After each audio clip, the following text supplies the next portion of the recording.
I was holding a glass of champagne waiting for my cue to speak. It was the reception of my son's $200,000 wedding, the kind of event where crystal chandeliers reflect off polished marble, and every table setting costs more than my first apartment. As a retired architect, I had designed buildings that held thousands, but in that ballroom, I felt smaller than I ever had. Just as I took a breath to raise my toast, Sabrina, my new daughter-in-law, in her custom gown and curated perfection, turned to me and, with a glittering smile that didn't quite reach her eyes, said loud enough for everyone at our table and a few beyond to hear, "Eleanor, we appreciate the money. No need for your opinions." There was a ripple of awkward laughter. A few guests looked away, unsure whether to chuckle or choke on their wine. I smiled. The kind of smile women my age have learned to perfect, gracious, unreadable, and tight around the edges. I gave the toast anyway, something short, bland, safe. I don't even remember what I said, but I remember how my hand trembled slightly as I held the glass. And I remember thinking how strange it felt to be a guest at a wedding I paid for, yet wasn't welcome to participate in. That night, back in my quiet home, I opened the laptop and pulled up the travel confirmations for their honeymoon in Paris, flights, 5-star hotel, car service, prepaid experiences. With 3 clicks, I canceled it all. It wasn't revenge, it was relief.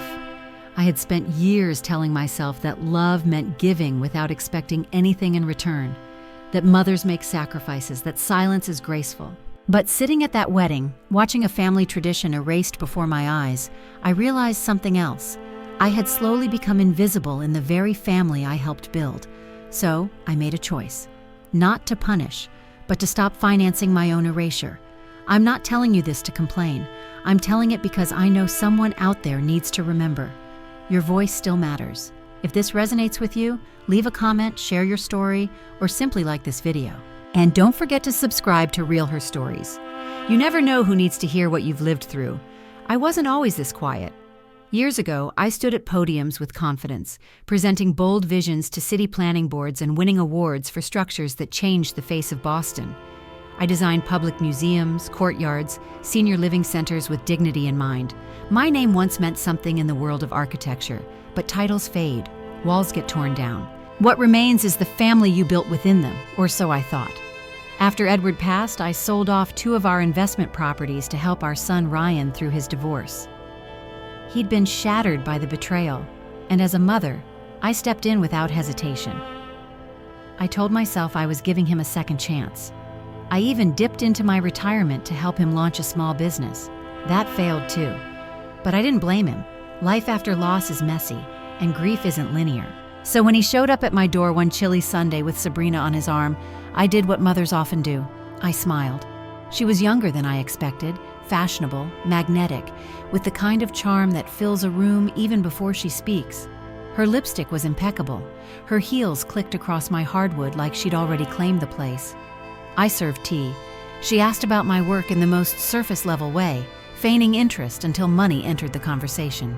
"She's the one," Ryan said that evening, beaming. "We're getting married." I didn't protest. I didn't even flinch. I'd learned that voicing concern too early often paints you as bitter or controlling.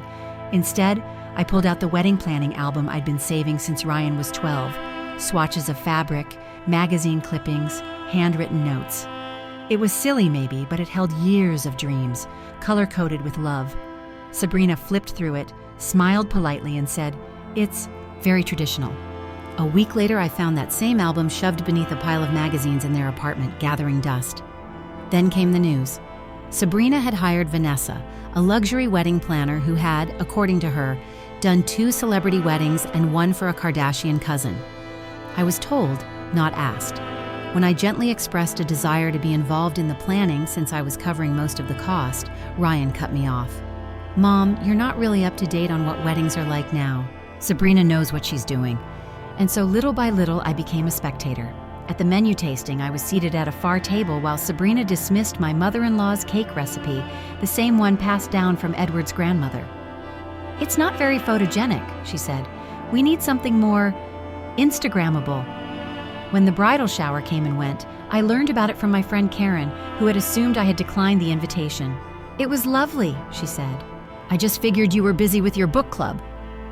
My book club meets on Thursdays, I replied, my voice calm but my teacup trembling slightly in its saucer. When I confronted Ryan, he looked genuinely puzzled. Sabrina said you declined, something about a scheduling conflict. The next day, Sabrina showed up at my door with a bouquet of white lilies and an unbothered expression. Digital invites can be tricky, she said with a syrupy smile. Technology can be confusing for people your age. I accepted the flowers. I did not accept the excuse. That was the moment something shifted, a veil lifted. Because that evening, I overheard her. I'd stepped into the hallway during the rehearsal dinner to fix my necklace and heard her whispering into her phone just around the corner.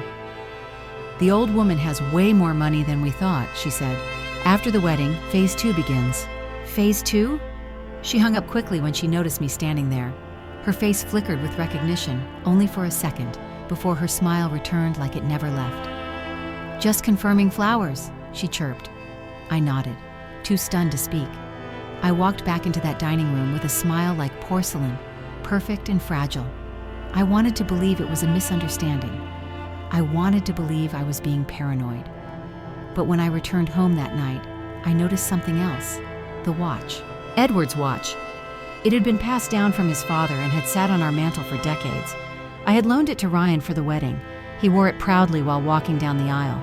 But when I kissed him goodbye that night and glanced at his wrist, it was gone. I asked casually, "Where's your father's watch?"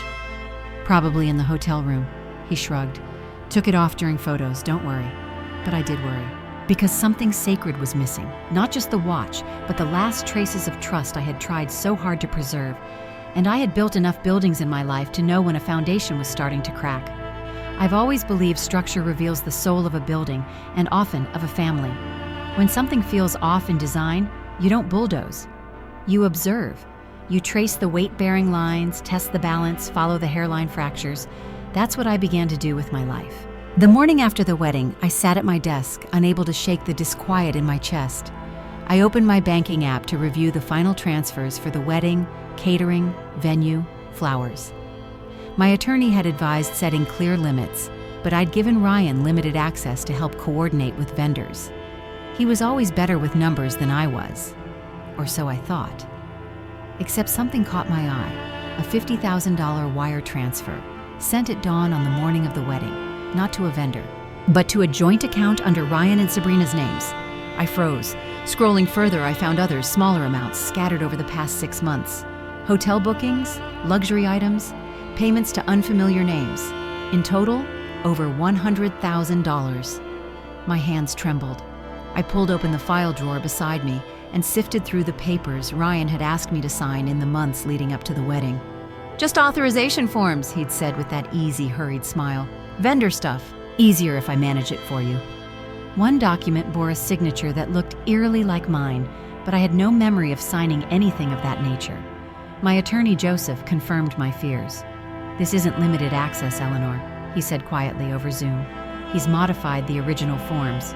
This gives him full financial control." I felt the air leave the room. The same son I had fed, protected, mourned beside, and defended through every bad decision had used my trust like a key to my life's work. That afternoon, I canceled their honeymoon reservations, flights, hotel, everything. Not out of vengeance, but because clarity demands action. Then I revoked all financial access, froze accounts, requested a full forensic audit, filed a formal report about the forgery, but held off on pressing charges. Not yet. Instead, I did something I hadn't done in years.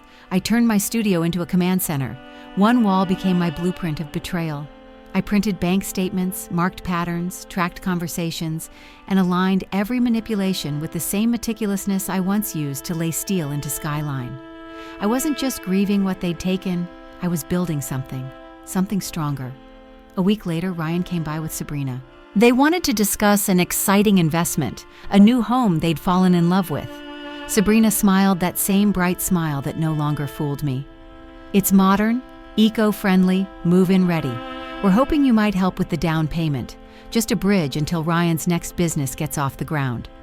I invited them to dinner formally, in my home, a place they rarely visited anymore unless they needed something. I also invited Lena. She was Ryan's ex-wife, and once upon a time, we had both been women trying to love the same struggling man. I hadn't spoken with her in years, but when I reached out, she responded immediately.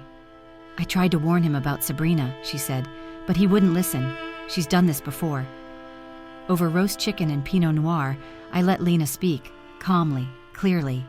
She described how she had seen Sabrina at a charity gala years ago with a much older man. Then again with a different one weeks later, both high net worth, both visibly smitten. There were whispers, patterns. "She creates exactly what the man wants to see," Lena said gently, "until she gets what she came for." Sabrina's face drained of color. She looked at Ryan, who looked at me.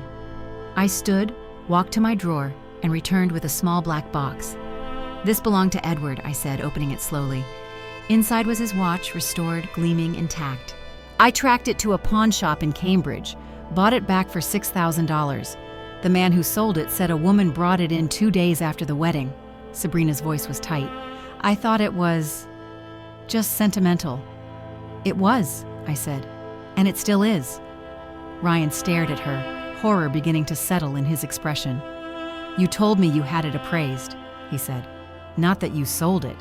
"I didn't think it mattered," she snapped, then turned to me. "You're being unreasonable. After everything we've tried to do to include you," I shook my head, "what you've done is teach me a powerful lesson. You reminded me that visibility is a choice, and I choose not to fund my own disappearance." I didn't yell, I didn't scold. I simply handed them a typed letter outlining my new boundaries. No further financial support, no access to my accounts, no assumption of unconditional help. Ryan tried to argue, but the wind had gone out of him. Sabrina gathered her coat without a word. After they left, I stood at the door for a long moment, listening to the quiet.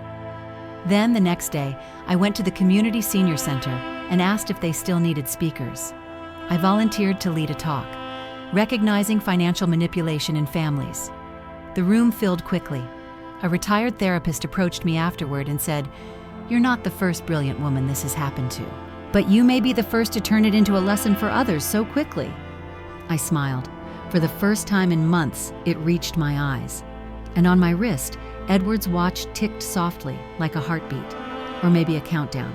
Not toward the end, but toward something entirely new. I turned 75 last spring. My home, once a quiet space filled with blueprints and fading photographs, now buzzes with purpose again. It's part residence, part community hub. The dining room hosts monthly meetings for a support group I co-founded. Women like me who spent decades giving everything, only to realize they had forgotten how to keep something for themselves. On my birthday, we gathered. Joseph, my loyal attorney of over 40 years, brought flowers and wine.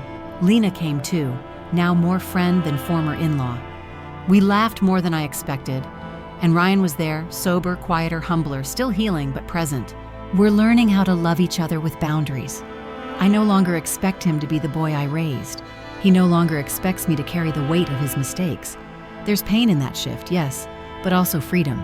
The Architecture of Life project, a senior living initiative I designed as a consultant, will break ground this fall in 3 cities. The foundation I partnered with saw value in my years of experience. So did I, finally. The watch on my wrist ticks steadily now. Edward's heirloom, once lost, now restored, keeps perfect time. I wear it not just for him, but for me. It reminds me that time is not something we lose. It's something we claim. For decades, I believed love meant sacrifice, that being a good wife, a good mother, meant stepping back so others could step forward. But I've learned something I wish someone had told me at 45 or 55 or even 65. True love never asks you to disappear. It holds space for your voice. It makes room for your joy. And it never demands that you shrink so others can grow. If you've ever felt overlooked, unheard, or used, know this: you are not alone. You are not selfish for wanting to be seen. You are not cold for saying no. You are not broken for finally drawing the line. Share your story in the comments. Someone out there needs to hear it. And if this resonated with you, subscribe and join us next week on Real Her Stories, where we honor the strength it takes to stand back up and the quiet power of women who finally say, "I matter too."